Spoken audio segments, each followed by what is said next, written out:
So then this never gets old. I look to my right and I see my friend, and this man looks to be in fear, you know. Just about like 30 minutes ago, we were laughing, joking, playing around, and I look at this man and he's like frozen in fear. It's almost as if his pupils have dilated because of how scared he was.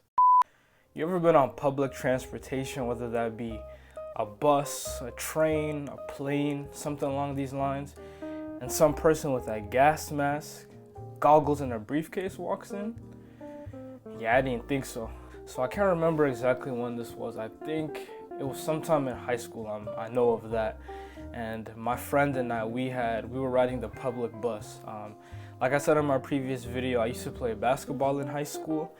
And where I live in Maryland, in Gaithersburg, or in Montgomery County in general, the bus transportation is huge.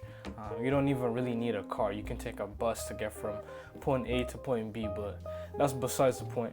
So one of the things that my friend and I, my friends who played basketball and I would do, we would take the public buses to go from rec center to rec center, or from basketball court to basketball court. So on one particular day, my friend and I had just finished in the gym, and we were riding the bus back home. And this incident happened when we were maybe like 2 or 3 minutes away from his house. We were super close. So as the bus started getting close to his house, the bus stopped, you know. That of course happens, the bus stops so other people can get off. So I can't remember if I was on my phone or not, but at some point some guy walks in.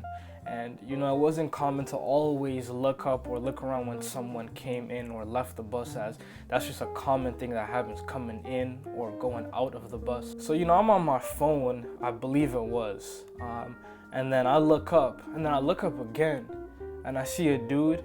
This man has a gas mask on, he has goggles, and then he has this brown briefcase with him. And at first, you know, I was like, wow, what in the world is happening? But the city I live in is pretty weird, so I didn't think much of it, I guess. So what ended up happening was that this gentleman took a seat, and then he kind of had his legs crossed, and his top leg was just shaking, it was rattling. So at that point, I started to get a little bit concerned. But I wasn't concerned enough to want to get off of the bus, just because, again, we were so close to my friend's house. I'm like, this is a bit interesting, but hey, we're almost there. So then this never gets old. I look to my right and I see my friend, and this man looks to be in fear, you know. Just about like 30 minutes ago, we were laughing, joking, playing around, and I look at this man and he's like frozen in fear. It's almost as if his pupils have dilated because of how scared he was. So then he's kind of like frozen there, just like staring in fear. And again, I didn't really pay much attention to the situation because we were close to his house. I'm like, hey, let's just continue riding, and then we'll get off the bus when we're like, you know, right next to your house. So then he says to me, bro, we gotta get off. We gotta get off, man. We need to get off. Now I'm thinking like, dog, bro, we're literally almost to your house, man. Let's just ride like 2 or 3 more stops, and then we'll get to around your house, and then we'll get off. And then he's like, nah, bro, nah, we need to get off now. So then he grabs the cord that you pull down to indicate to the driver that you want to get off at the next stop. And then we got off. You know, it's not really till I've looked at it these recent days, and I'm like, what was I thinking? You know, here comes an individual who comes onto the bus with a gas mask on.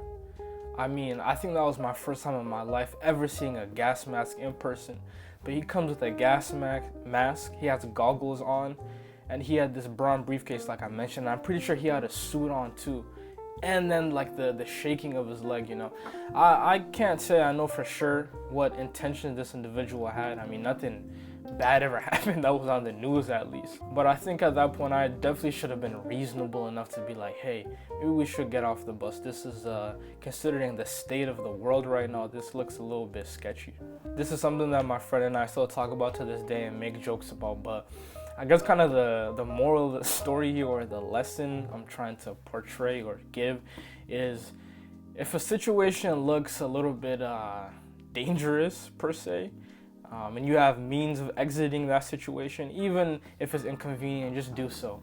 You know, I wanted to stay on the bus just because we were close to his house, but who knows what could have happened. Nothing did happen, but who knows what could have happened. When you're in situations where it seems that you can escape a possible danger, even if you are comfortable, just do so. And not only that, but alert people around you if it seems necessary as well.